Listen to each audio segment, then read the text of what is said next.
Aloe vera juice की आड़ में नकली शराब बनाने का धंधा करने वाले आरोपियों के खिलाफ अंबाला पुलिस की लगातार धरपकड़ जारी है। पुलिस अधिकारियों ने बताया कि इस अवैध शराब के धंधे से जुड़े लोगों के कई राज्यों से तार जुड़े हैं और अभी तक इस मामले में 17 लोगों को गिरफ्तार किया जा चुका है और आरोपियों को रिमांड पर लिया है, जिनसे पुलिस को कई अहम खुलासे होने की उम्मीद है। देखिए, जैसा आपके सामने है सब कुछ, पिछले सितंबर में 12 सितंबर की बात है, जो हमें एक बहुत अच्छी इन्फॉर्मेशन मिली थी। हमारे पास इनपुट्स ये थे कि यहाँ पे शराब माफिया का काफ़ी काम है, चाहे वो असल शराब को गलत ढंग से उसकी स्टॉकिंग हो या उसको बाहर भेजना हो, एक्साइज ड्यूटी बचा के भेजना हो, या फिर कोई नकली शराब का भी यहाँ पे बनाने का धंधा जो है पुरजोर था। तो उस पर हमने इन्फॉर्मेशन पे हमने जैसे कार्रवाई की तो हमें एक ट्रक मिला, जो ट्रक था जिसमें वो शराब भरी गई थी। जब वो ट्रक पकड़ा गया तो उसके बाद हमें बहुत सारा जानकारी मिली, बहुत खुलासा हुआ। उस ट्रक में जो शराब थी वो शराब उस ट्रक में नहीं जानी चाहिए थी, वो ट्रक में एलोवेरा जूस जाना चाहिए था, जिसके नाम पे वो शराब उसमें भरी गई, एलोवेरा जूस के नाम पे भरी गई। आगे तफ्तीश में हमें बहुत सारी जानकारी मिली। उस जानकारी पे हमने गोदाम पे रेड करी तो उस गोदाम में हमें भारी मात्रा में अंग्रेज़ी व देसी शराब मिली है।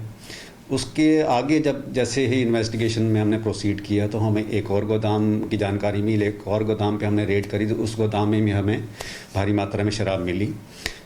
इसके साथ साथ जो शराब मिली उसके साथ साथ वहाँ पे हमें और बहुत इक्विपमेंट मिला, जिसमें पता लगा, देखने से जो मालूम हुआ कि वहाँ पे नकली शराब भी बनाई जाती है या शराब बनाई जाती है। जिस तरीके से वहाँ पे उसका सारा इस्तेमाल होता है, जो केमिकल्स का इस्तेमाल होता है या स्पिरिट का इस्तेमाल होता है शराब बनाने के लिए वहाँ पे जो है चीज़ों का इस्तेमाल होता है, लेबलिंग के लिए चीज़ों का इस्तेमाल होता है, बॉटल्स का इस्तेमाल होता है। तो वो सारा इक्विपमेंट हमें उस गोदाम में पड़ा हुआ मिला, तो जिस पे हमने आगे कार्रवाई की। हमने केस रजिस्टर किया under various sections of law और उसमें आगे हमने फिर गिरफ्तारियां शुरू की। जैसे हमने लीड मिलती गई, हमने लिंक जोड़ते गए और आगे से आगे हमने गिरफ्तारियां की और अब तक हम इसमें 17 जो मुलजिम हैं, जो एक्यूज़्ड हैं, उनको हम गिरफ़्तार कर चुके हैं। और वो सारे एक्यूज़्ड वो हैं जो किसी ना किसी तरीके से इस केस में इन्वॉल्व थे, चाहे वो शराब गाड़ी चलाने वाला ड्राइवर है, चाहे वो एक डिपो होल्डर है, जो एलतेरा गोदाम होता है उसके होल्डर है, चाहे वो उसमें आपके लेबलिंग करने वाले मज़दूर हैं। और जो मेन लिंक था इसमें, क्योंकि इसमें 3 चीज़ें होती हैं, जहाँ से शराब आ रही है, जहाँ पे शराब पकड़ी गई है या जहाँ पर शराब जानी है। उसमें देखते हुए हमने जो मेन इसके अंदर आदमी आ रहा था गुजरात का, जो कि आगे यहाँ से गुजरात शराब जाती थी, उस आदमी को भी हमने गिरफ़्तार किया है और उसके ही डिस्क्लोजर पे आगे हमें बहुत सारी जानकारी मिली है, बहुत सारी लीड्स हैं मिली है।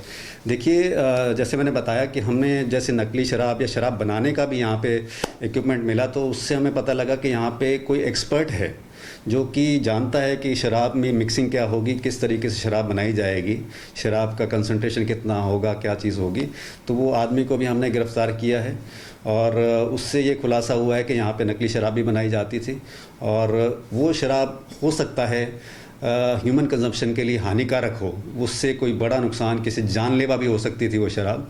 तो वो जो कंसर्न डिपार्टमेंट्स हैं, एक्साइज डिपार्टमेंट है, उनके साथ मिल के, क्योंकि हमने जो एसआईटी बनाई है, जो डिप्टी कमिश्नर ने भी एसआईटी बनाई है, क्योंकि केस बहुत बड़ा है, बहुत इसके अंदर हमें ढंग से चलना पड़ेगा, तो उसके अंदर हमने जो डिपार्टमेंट्स इसके लिए हमारे लिए संभव हुआ कि जो हमारी मदद कर सकते हैं, क्योंकि एक्साइज डिपार्टमेंट का ही मेजर रोल रहता है, तो उसके अंदर हमने इनको इन्वॉल्व करके उनसे बात निकलवा रहे हैं।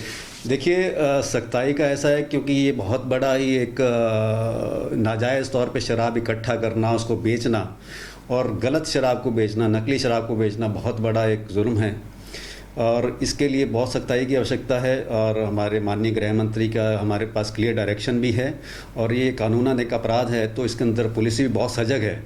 तो इसलिए हमने इतना बड़ा एक्शन किया है। जो अब तक जो एफआईआर रजिस्टर होने के बाद, जिसका मैंने जिक्र किया, उसके बाद से अभी तक 17 मुलजिम अरेस्ट हो चुके हैं ऑल ओवर द डिस्ट्रिक्ट हमने ऐसे गोदामों का पता लगाया है कि ऐसे गोदाम हो सकते हैं कि नहीं हो सकते, उस पर हमने इनाम भी घोषित किया है।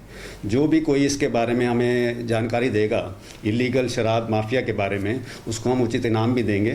तो इसके ऊपर मुझे लगता है कि जो शराब माफिया है, जो लोग इस तरीके की कार्रवाई कर रहे हैं या उसमें इन्वॉल्व हैं, उनके अंदर एक बहुत भय एक उत्पन्न हुआ है, जो जिससे आज पता लगता है। आज सुबह ही हमारे सदर पुलिस स्टेशन थाना के अंतर्गत एक रोड साइड पे हमें भारी मात्रा में देसी और अंग्रेजी शराब उसको वहाँ पे डिस्पोज किया गया है, वहाँ पे उसको गिराया गया है, खुर्द-बुर्द करने की कोशिश की गई है।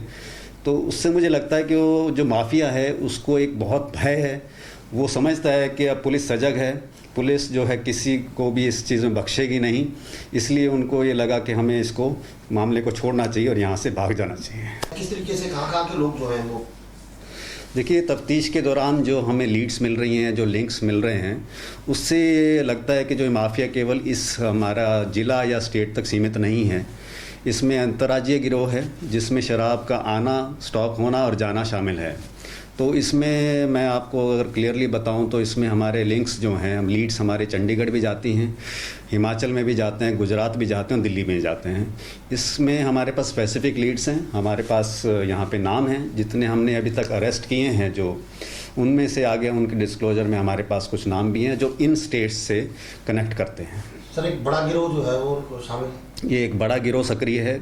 जिस प्रकार से इनकी गतिविधियां रही हैं और जिस प्रकार से हमारी रिकवरी और कार्रवाई है, इन्वेस्टिगेशन में जो बात प्रूव होती है, उससे यह है कि कोई छोटा मामला नहीं है, बहुत बड़ा गिरोह है।